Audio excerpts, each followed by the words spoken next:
Le journal de 8 heures avec Christophe Lamar. Bonjour Christophe. Bonjour Jacques, bonjour à tous. Nous n'avons pas de leçon à recevoir de l'international réactionnaire. Pas très diplomatique comme langage, n'est-ce pas? C'est pourtant celui employé par le ministre des Affaires étrangères, Jean-Noël Barrot, très irrité par le commentaire de l'ambassadeur des États-Unis en France sur la mort de Quentin de Ranc. Charles Kouchner est convoqué ce soir à 19h au Quai d'Orsay. Sa deuxième convocation en 6 mois. Arthur Delaborde. Tout part d'un message du Bureau américain du contre-terrorisme. Il affirme surveiller l'extrémisme violent de gauche en France et établit un lien direct avec la mort de Quentin de Ranc. Le lendemain, Charles Kouchner relaie la même analyse, ce qui vaut à l'ambassadeur des États-Unis d'être convoqué par le ministre des Affaires étrangères, Jean-Noël Barrot. Nous refusons toute instrumentalisation de ce drame qui endeuille une famille française à des fins politiques. Nous n'avons aucune leçon, s'agissant de la violence en particulier, à recevoir de l'international réactionnaire. International réactionnaire, la formule vise Washington mais aussi Rome après des commentaires sur le meurtre de Quentin de la part de Giorgia Meloni. Emmanuel Macron lui avait demandé de ne pas s'exprimer sur les affaires françaises, ce à quoi la première ministre italienne a sèchement répondu évoquant une blessure pour l'Europe entière. Paris défend ici un principe classique, la souveraineté, mais choisit une riposte très politique au risque d'alimenter la polémique. Certains y verront une fermeté diplomatique assumée, d'autres de la fébrilité. Arthur Delaborde, Charles Kouchner, qui ne s'était pas rendu à une précédente convocation après des propos sur l'antisémitisme en France, c'était en août dernier. La mort de Quentin de Ranc, deuxième sujet de préoccupation des Français, baromètre IFOP pour l'opinion. L'enquête sur le meurtre de l'étudiant lyonnais se poursuit. Bonjour Jean-Luc Boujon. Bonjour Christophe, bonjour à tous. Correspondant d'Europe 1 en direct de Lyon, il reste encore des suspects à identifier dans cette affaire. Oui, selon les informations d'Europe 1, au moins 5 personnes seraient toujours recherchées par la police, qui continue d'exploiter les images vidéo du drame, ainsi que les données contenues dans les téléphones portables des personnes interpellées et mises en examen pour homicide volontaire ou complicité. Parmi celles-ci, 6 dorment en prison depuis jeudi soir, dont Jacques-Élie Favreau, l'attaché parlementaire du député insoumis Raphaël Arnaud. Le 7e suspect, un jeune homme de 25 ans, proche lui aussi de la jeune garde, doit être entendu par le juge des libertés demain a priori. Jeudi dernier, il avait demandé un débat différé. On saura donc mardi s'il rejoint ses comparses en détention. 4 autres personnes doivent aussi être entendues par la justice dans les jours qui viennent. Il s'agit de 3 femmes et d'un jeune homme soupçonné d'avoir aidé les mises en examen à se cacher après les faits. Le jeune homme a lui aussi été assistant parlementaire de Raphaël Arnaud, le député insoumis qui fait donc assez logiquement lui aussi objet d'investigation dans le cadre de l'enquête ouverte pour association de malfaiteurs. Aurait-il pu par exemple donner des ordres à distance à ses anciens collaborateurs, dont Jacques-Élie Favreau? Était-il d'ailleurs au courant de leur présence à Lyon pour la venue de Rima Hassan? Autant de questions que continuent de se poser les enquêteurs. Derniers éléments sur cette enquête en direct, Jean-Luc Boujon, correspondant d'Europe 1 à Lyon. Et à ceux qui demandent l'exclusion du député insoumis Raphaël Arnaud, cofondateur de la Jeune Garde et Triple Fichier S, eh bien un autre insoumis, le député Éric Coquerel, leur répond qu'il n'en est pas question. Vous écoutez Europe 1 matin, il est 8h05. Le Mexique sous tension après la mort d'El Mencho, le chef de l'un des plus gros cartels de drogue du pays qui a été abattu par l'armée.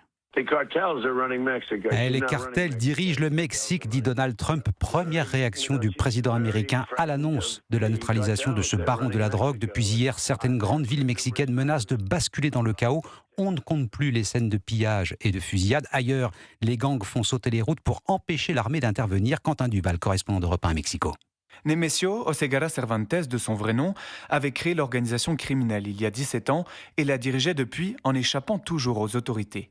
Cible prioritaire du gouvernement mexicain et de Washington, sa chute est le résultat de la coopération sécuritaire entre les deux pays. Elle est aussi un séisme dans le monde criminel. Le cartel Jalisco Nueva Generación opère avec ses alliés dans la plupart des États mexicains, mais aussi en Amérique du Sud et en Espagne. Trafic de drogue, d'êtres humains, extorsion et blanchiment d'argent, l'organisation sanguinaire sème la terreur parmi la population. Quelques heures après la mort du criminel, plusieurs incidents ont éclaté dans différentes zones du pays. Des voitures prises de force et incendiées pour bloquer les axes principaux, des commerces détruits ou des hommes armés tirant sur les forces de l'ordre.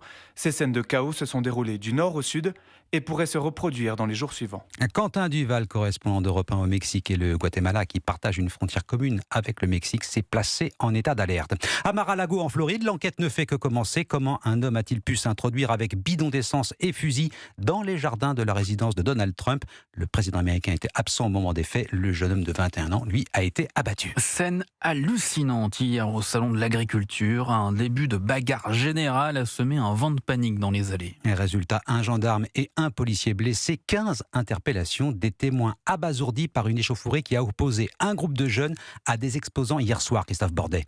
Oui, tout commence vers 18h30. Nous sommes dans le pavillon numéro 4. Un crachat sur un stand de nougat et des esprits qui s'échauffent immédiatement entre des visiteurs et des exposants. Coups de poing, coups de pied, échanges violents comme le montrent les images filmées par des passants. Certains protagonistes brandissent des lames tranchantes, d'autres se servent de planches de bois pour frapper, pour blesser. Les forces de l'ordre interviennent rapidement, mais un policier et un gendarme sont légèrement blessés. Dans un communiqué, les organisateurs du Salon de l'Agriculture condamnent cette bagarre, je cite, avec la plus grande fermeté. Le salon rouvre normalement ce matin à 9h. Les organisateurs indiquent que des dispositifs de sécurité renforcés sont mis en place et que la vigilance est maximale. Une manière de rassurer sur un événement habituellement convivial et familial. Chaque année, le plus grand rendez-vous agricole du pays qui n'avait pas besoin de cette mauvaise publicité. Explication Christophe Bordet. Dernière ligne droite pour l'examen de la proposition de loi sur la fin de vie à l'Assemblée nationale. Et vendredi, juste avant la clôture, les députés ont adopté les articles 5 et 6 sur la procédure d'aide à mourir. Plusieurs verrous ont sauté, ce qui inquiète notamment les organisations qui viennent en aide aux handicapés. Ces derniers redoutent une légalisation de l'euthanasie. Reportage Laura Legault.